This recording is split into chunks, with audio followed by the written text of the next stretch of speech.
Welcome back to SoulShift, the podcast where real life, science, and soul get a seat at the table.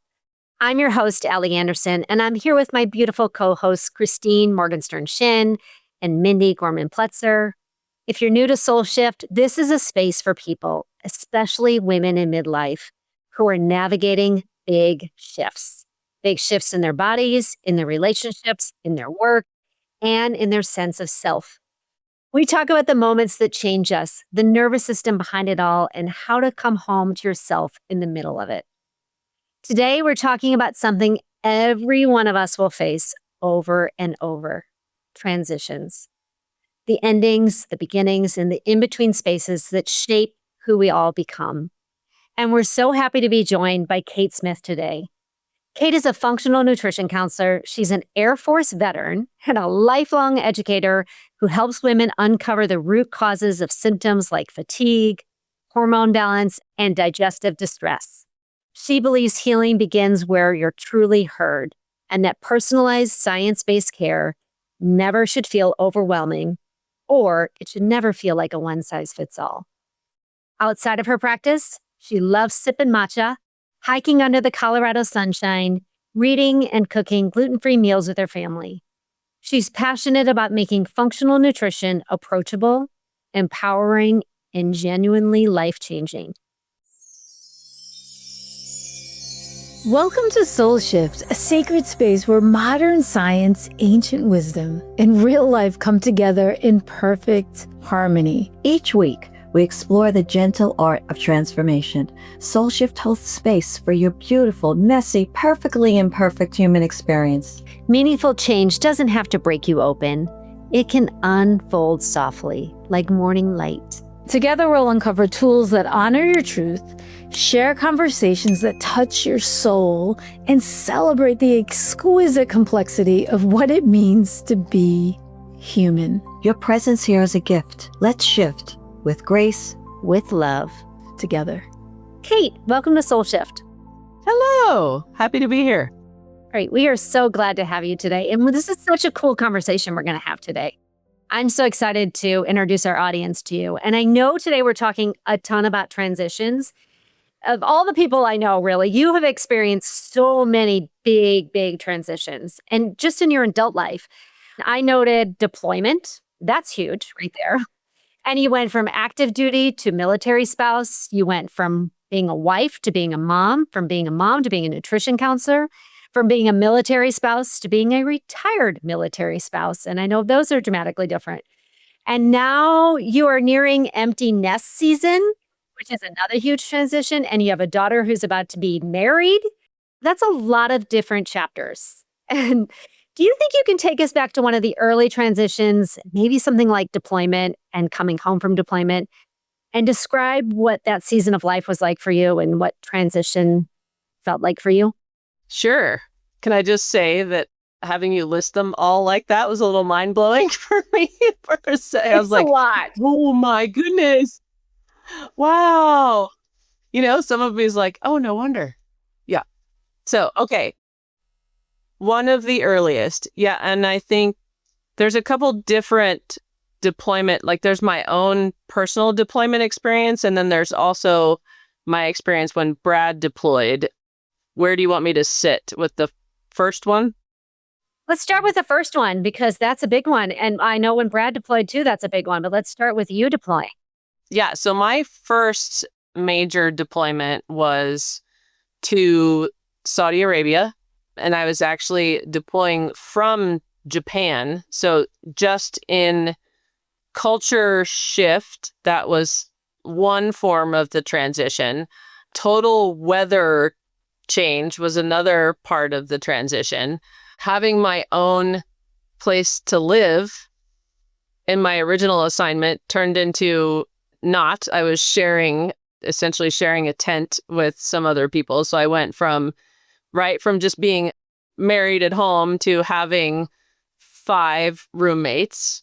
There was like a food transition because I wasn't cooking my own meals. I needed to go to a dining facility essentially for every meal. And then There was time change differences. There was climate differences, like from bed to cot. Like it lived in every single part of my body. And I know that way more now than I did then. But like if I'm thinking through all the different pieces of me that had to transition, like circadian rhythm had to flip flop.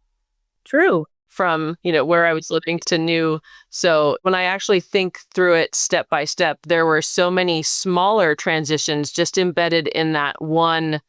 I'm going from a peacetime location to a wartime location. That's like the huge transition, but then there are tiny little transitions inside each and every part of that specific deployment. Kate, as you're sharing, like my nervous system was almost like moving from transition to transition and going from like being at home in a civilian to this intense responsibility and then moving again to another country. I'm assuming just all these little tiny transitions just added up, whether you knew it or not, right? In your body. And Kate, looking back now, what were some of the biggest shifts you noticed in yourself during your deployment transition? And I'm speaking whether it's emotionally, mentally, or maybe even spiritually. Okay. Yeah. So it almost is a few of all of those, right? Because in my home assignment, like I'm stationed in Japan, that's peacetime doing my job. I'm married. It's just the two of us. We're living in our little on-base townhouse and having to go from that to I had to transition my brain into a singular focus of this is the mission I am supporting.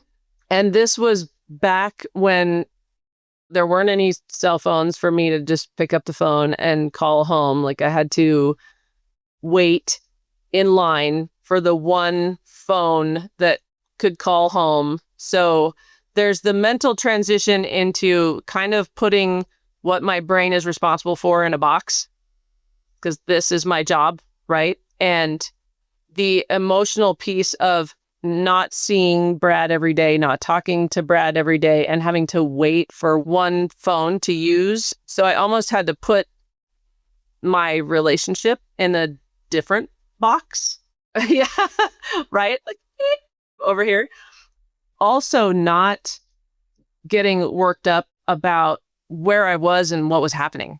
Like trying not to focus on the fact that at any given moment I could be in mortal danger, and just having to like put that again in its another own little box, because otherwise that could completely take over. And so there's a lot of mental transition, emotional transition when you are deployed as a married person, even not married, for anybody like transitioning into away from family. I mean, there were physical transitions as well. I went from cooking my own food to eating whatever was provided for me. And occasionally that could be a meal that an MRE is what we called it, a meal ready to eat. Those were designed to stop you up so that like if you were out in field conditions, you didn't have to go as often. And instead of going to the bathroom in my little bathroom, I was going to the bathroom with a lot of other people. So there was a whole just mental reorganization of what my life was like for a specific amount of time. It seems like just so many different, almost like departments in your soul, in order to be able to function. Yeah, I had to compartmentalize things. Setting up a lot of different containers for yourself just to keep you in what I can only describe as survival mode. And so many of our listeners, of course, may not have a military background. And I can speak for many of the women I work with that know the feeling of being in survival mode. And you touched on it a bit about how, thinking back about that season of your life, what you allowed yourself to focus on, and then I'm sure what you allowed yourself to acknowledge, right? But then what did you not allow yourself to think about at the time? Oh, yeah. So many things, right? All the things going on back here in the back of my brain. Yeah. I mean, I can even still kind of feel it a little bit in my body when I think about it, because there It's a desert environment. We're in a tent, and there are like giant spiders that live in that area and scorpions as well. And so sleeping wasn't even necessarily always solid sleeping, because in the back of my head, right, there's is this giant spider going to crawl up on me in my cot while I'm sleeping? Or is there going to be a scorpion in my combat boot when I get up in them? Like, I literally every morning would pick up my boots and shake them upside down to make sure that there was nothing in there. I still vividly remember that thought always kind of hanging out at night when I went to sleep, because that's when it's cooler and they would just come out. Like, that's one that I literally can still remember floating around in the back of my head the whole time. And during this time, were you able to feel connected to any of your colleagues or comrades, or did you feel a partnership at all during this, or were you feeling completely alone?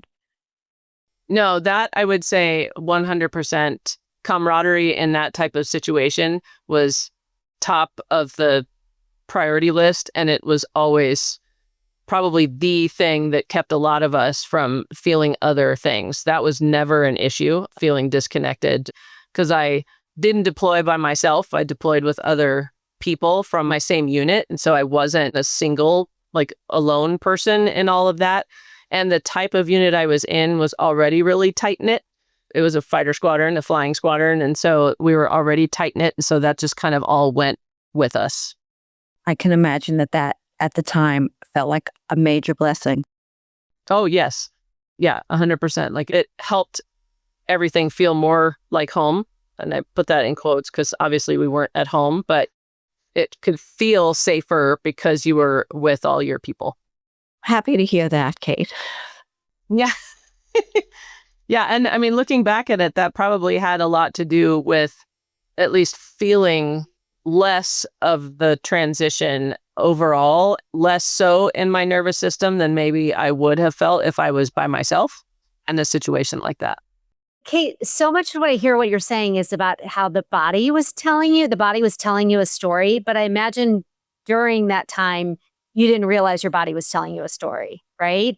I imagine that a lot of the body symptoms, you just probably weren't aware because you're living in survival mode.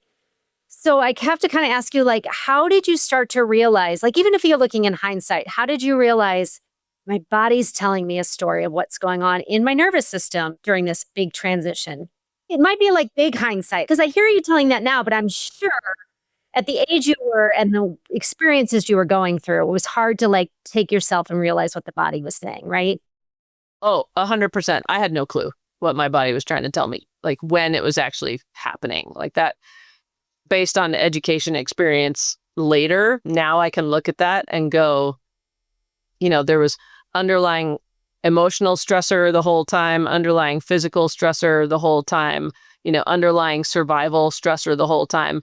In the midst of it, I was not listening to anything my body had to say because I was very focused on what I needed to do and the mission. And thankfully, there was a routine to things. There was a rhythm to how a day went. And so I think in and of itself, that was also reassuring to my body that some sort of normalcy, because there was a rhythm involved and it wasn't completely all over the place. Like, it was be to work at this time, give this briefing at this time, the guys are going to fly at this time, then they're going to land at like, there was a rhythm to it that was helpful.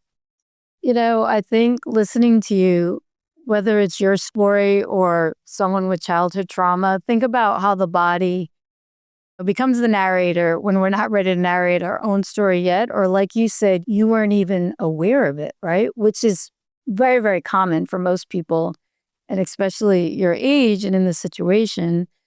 But as we all know, when your biography becomes your biology, and now all the education and experience you have, looking back, does it make a lot of sense to you? And have you connected dots just personally? And whether you want to share them or not, just let the audience know, like, hey, okay, now I know this had nothing to do with me as a person. My body was just trying to keep me safe. Like, did you have any of those connections? Yes, but not until probably close to 15 years later. And that was after a couple other transitions in the meantime, right? Like, so another deployment for me, some moves in between, right? Because that first deployment happened from one assignment location. My second deployment happened from a different assignment location. I didn't really start to connect the dots and pay attention to what my body was trying to tell me until about 15 years past that first one. And then it was fatigue, weight gain, brain fog, like all kinds of things started popping up for me after 2 kids, 2 of my own deployments, 1 major deployment for Brad. All of that started to really take a toll on my body. And that's when I kind of started asking what is going on here? And why am I feeling the way I am? Because this is not how I normally feel. And starting to try to get the information to figure out what was going on. That's, in total honesty, it wasn't until about 15 years later that I started to really pay attention to it. Well, I think it's a beautiful gift because some people never connect the dots, right? They never become aware and move forward. So I'm glad you did. And I think we need to take a pause for anyone listening who is relating to the story of the body's reporting, who's saying, oh, wow, my body is giving me messages. What I'm feeling is worth exploring. And it's important for us to note that this isn't a failure. And what's needed is that deep connection to what the body is telling us. And we need to sometimes just pause and listen. So, Kate, how do you help your clients reframe symptoms so that they don't feel broken and they feel informed? What language do you use to keep it grounded and keep grounding them instead of instilling fear? That's a really big question. But I know, knowing you, that this is a gift that you share with the people that are blessed to work with you. So I'd love our audience to hear about it. Thank you, Mindy. And I've had some people call this my superpower a little bit, in that I can take a lot of information that's very technical and that people may have a hard time synthesizing into how to make it make sense for them in simple language. So I always try to do that. And you said one of the things that I always say is that if something is going on in someone's body, like if I have a client sitting in that chair right there, I'm always going to say to them, all of your signs and symptoms, the things that you're feeling, are things that your body is trying to communicate to you. It's not that you've failed. It's not that it has failed you. It's not that it's trying to get back at you for anything. It's literally just trying to get you to pay attention to what it's trying to say, is trying to communicate. And that's one of the first things I always say is that. And then I've always been an educator, just it's been directed in different ways. And so I'm really, really passionate about helping people understand exactly what is going on through education that seems tangible as opposed to, way up there, so that they can understand what's going on in their bodies, understand why they may be feeling the way they are. Because when they have those two things, making any changes or doing any work seems way easier because they feel more empowered by what they know is going on. And so what you're doing is you're taking away the judgment and you're instilling curiosity, and you're partnering with your clients and that journey of exploration. Yes, I'm a big fan of no judgment. Well, Kate, you already know that I think the functional nutrition world is so lucky to have you. And I really think this is such an interesting perspective when we look at this professional arc that you've had. I mean, when we think about you graduating from the United States Air Force Intelligence Weapons Instruction Course with distinction, like saying that's a mouthful, but actually living that was a huge experience. And I have family that's in the military, so I begin to understand what that experience was like. United States Air Force Intelligence Weapons Instruction Course with distinction.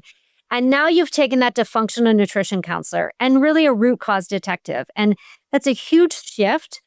But it's an amazing gift you're giving your clients and the functional nutrition world as a whole, because you're able to take this information that you just talked about and really parse it down to information that's digestible to each one of us individually. So thank you for being a part of our community.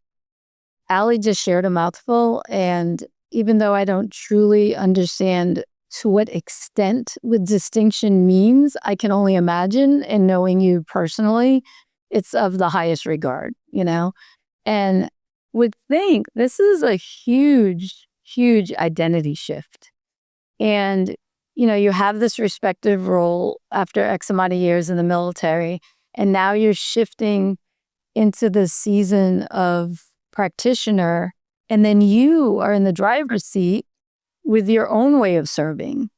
It's not like you have to listen to someone else, right? And listen to somebody else's rules. So how did you become more aware with each shift from the standpoint of you becoming more embodied, more in control, and then more of the person that shared and could lead, whether it's your clients or even your family? Like, was that scary for you? Oh, I don't have to listen and do A, B, C, D, E, or hey, now I'm the boss, How was that transition? Yeah, I'm going to be totally transparent and tell you that it sucked. The major point of transition in that time frame was when I exited active duty, a month later became a mom. So I went from full board, 60 hours a week working, hair on fire, doing all of my, stuff, and with people every day for, long periods of time, and talking and working things out and teaching. And literally I have this lump that doesn't speak, can't tell me what she needs. I'm by myself in my house because my husband's still active duty. Like, that was a huge shift because my identity was tied up in all of this stuff over here. And I had no idea what identity as a mom and wife, what that looked like, because I had always been doing. So it did. That sucked. I didn't know what I was doing. I was lost. I was depressed. That was postpartum depression and anxiety for me because there was no performance manual or no checklist that came with my daughter. But there was still instilled in me the desire to perform at the highest level. And so there was anxiety whether I was doing it right or not doing it right. And then I would be sad and depressed because I was by myself with no one to talk to. It was a really hard transition. And I felt all of that in my body in a big way, but didn't start to do anything about it until some people started to tell me, you're not right. Like, there's something not right about you. I was still not paying attention completely. Like, I knew something didn't feel right. I wasn't sleeping. I was anxious all the time, right? But I didn't do anything about it because I was trying to fix it myself because that's who I was, until I had other people saying, you need to get some help. This is not who you are. Think about it. You were using your beautiful intellect. You wanted to try to fix yourself, fix the problem, versus feeling, right? And feeling your way to the solution. And so I'm so thankful that you had a beautiful community to support you in that way. Me too.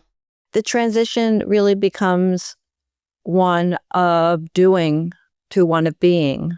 I'm just curious, at what point were you able to maybe step out of yourself, become the observer, and use your training to gather intel and look for patterns to be able to decode what was going on in your body that ultimately led to this magnificent transition of you helping other women decode their bodies? I know that was a big question, but it's basically the trajectory of what you needed to do to become the magnificent practitioner that you are now, the woman who was learning about herself.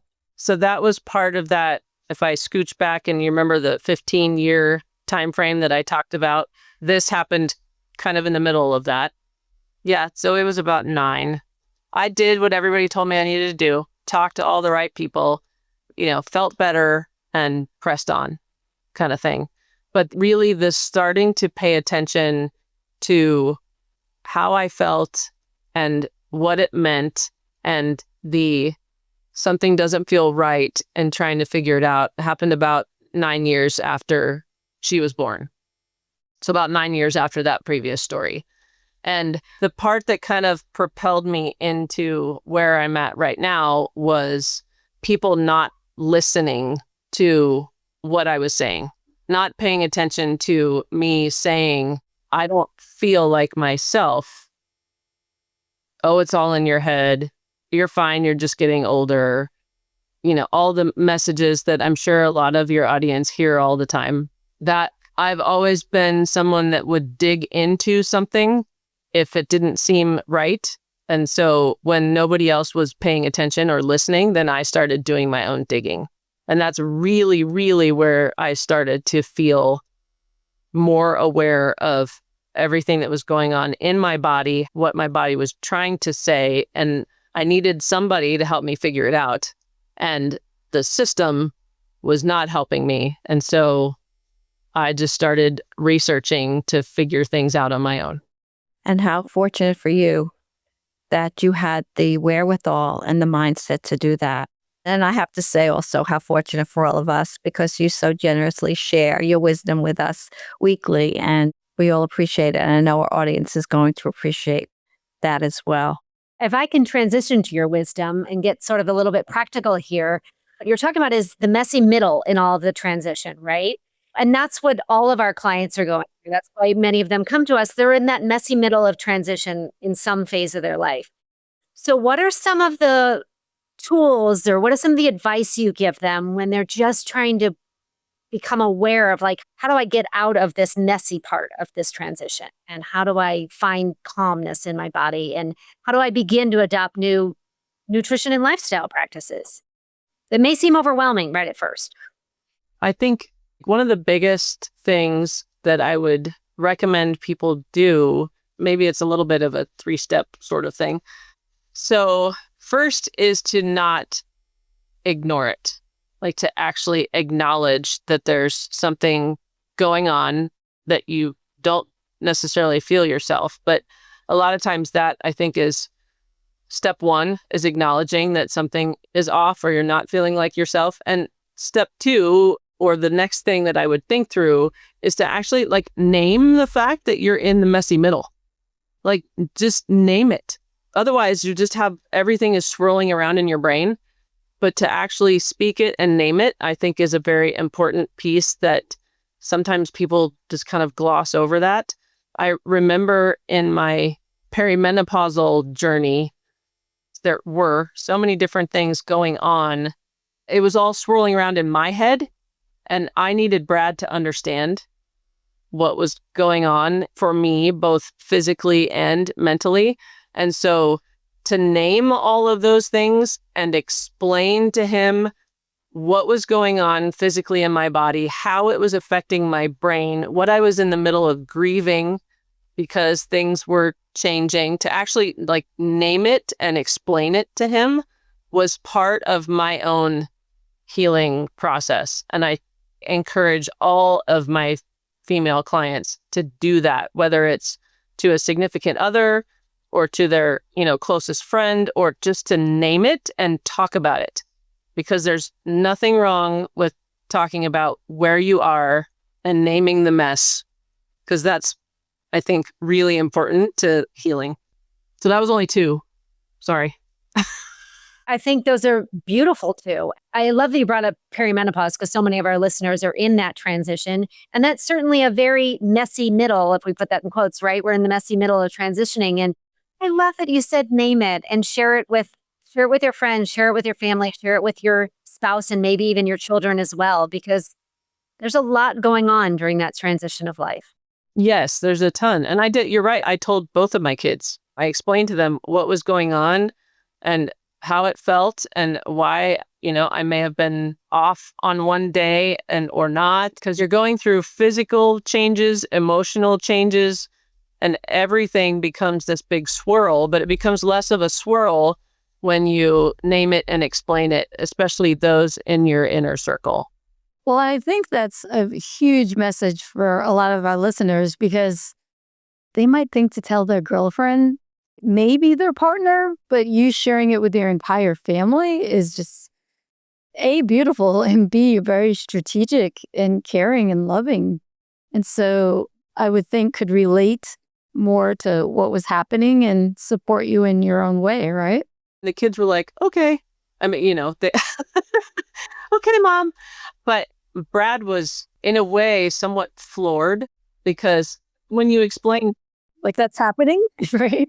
yeah, I mean, he knew where I was, but just to explain what was literally happening in my body and how it made me feel, he said it was hugely helpful for him to understand that and to be able to better support me. And then he asked me to speak about this stuff to his men's group because they all had, women, wives and spouses in the roughly same time frame as me. And so for them to understand this specific transition from a mental and physical, they were all like, whoa. Yeah, I mean, right? So hopefully it was helpful to even outside these walls. But because it was so monumental to him understanding and being able to support me, he thought it was something that other dudes needed to hear. Well, and I love how you use the word messy for about this transition because it in fact is. In lots of ways. Yeah, exactly. And there's a lot of ebbs and flows. And you spoke about how to become aware and how to name it. And so what do you think the next step would be to help, whether it's your clients or people listening, to stay actually present in their transition rather than, trying to shove it down through bad habits or disassociate, or do the opposite, just kind of push through? A lot of friends say, oh yeah, I just pushed through, I was so tired, versus acknowledging that they need to rest and restore, right? What advice could you give us? Own it. Nice. Okay. Like that. Yeah. Seriously. Like just own where you are. Mm-hmm. Talk about where you are. Like this specific topic that we're talking about has just been like not something that people want to talk about in circles. It's this thing that we're just supposed to do quietly as women in our season of life. I am more of the mindset that you own this transition and then you speak that to whoever. Like I had a party. Allie was there. So like a transition party? Yeah, I had a menopause party. Nice. It was fun with uterus-shaped gifts. I came home with some uterus-shaped. Oh, did you really? If you're going to do it, let's do it right. I love that. Yes, seriously, right? Like It was great. It was so great. it's supposed to be this beautiful thing where we're moving into a season of wisdom. Mm-hmm. We don't have to worry about childbearing and, that type of cyclical nature of things anymore. So we're stepping into a place of sage wisdom, and that's what it's supposed to be. So why not celebrate it? Like so many cultures do have rites of passage for transitions like that. So I was like, well, dang it, I'm going to have my own. I just went through all that stuff and made it through, and I'm still alive. So I'm going to have a party. It's great. Really fantastic. I love it.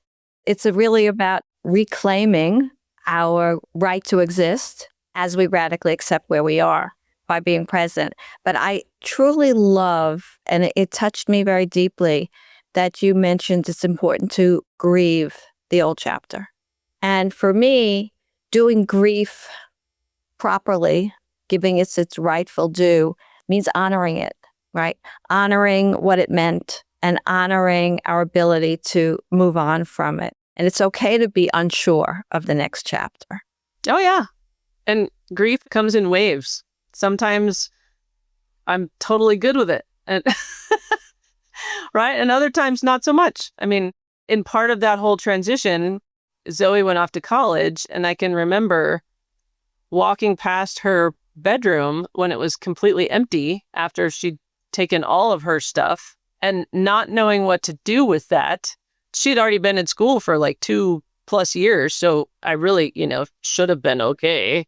Right. But I remember walking past her empty bedroom and just needing to go sit in the middle of it and cry. Yeah.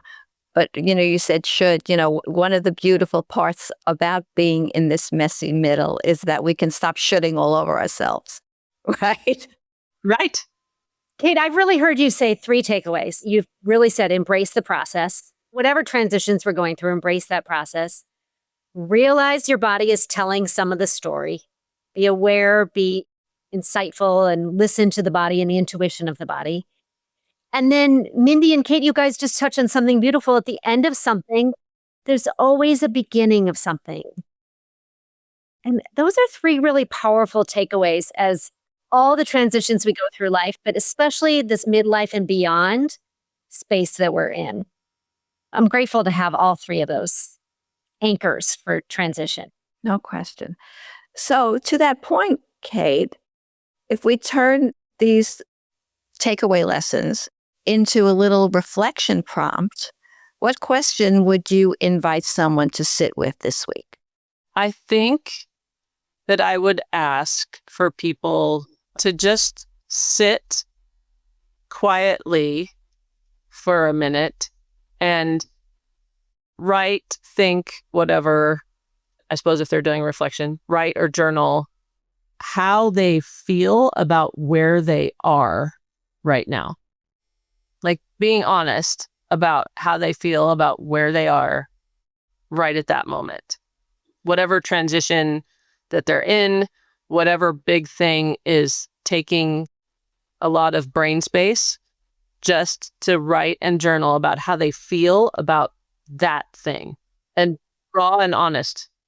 I can appreciate that you're shifting them, out of their thinking brain into their feeling heart, and you're wanting them to be right in the moment first. You said stop and then feel, and then just whatever pours out of you. Like you said raw. That's usually the rawest truth that comes out. To me, that's all that matters, because that's where you're living from, right? And so thank you for sharing that. Sometimes listeners, please don't discount something that seems so simple, but the impact is so powerful on your heart and on your mind. I encourage everyone to take Kate's advice and do that. Yeah. This conversation has been so nourishing, and it just has felt so real and nourishing to the soul. And I want to invite anyone who's listening who feels seen in this story, which I imagine is almost everyone listening. If you want to learn more about Kate and how to work with Kate, where can they find you and all the goodness that you offer? Oh my goodness. Thanks, Allie. Thank you again, you guys, just for being willing to have me. Obviously, I get to hang out with 3 of my favorite people. So that was pretty awesome. So where can they find me? My website is www.essentiallyhealthywithkate.com. And that's easy. I am on Facebook, Instagram, and LinkedIn. Everything is at Essentially Healthy with Kate. 4 of those platforms have ways to reach out to me personally. Wonderful. In appreciation for your audience and taking the time to hang out with me today, I'd like to offer to anyone listening $10 off of my online functional foundations course. It's an email delivery course where you have videos to watch. Very simple, very foundational. So the code for that is SHIFT10 in honor of your podcast, and that'll take $10 off of that functional foundations course that I offer. That's available through my website, or people can reach out to me also. That is so generous. Thank you, Kate. That's great. I know people will love that. We'll make sure all of your links are in our show notes, and that code for the course is also in our show notes. Thank you, Kate. Absolutely.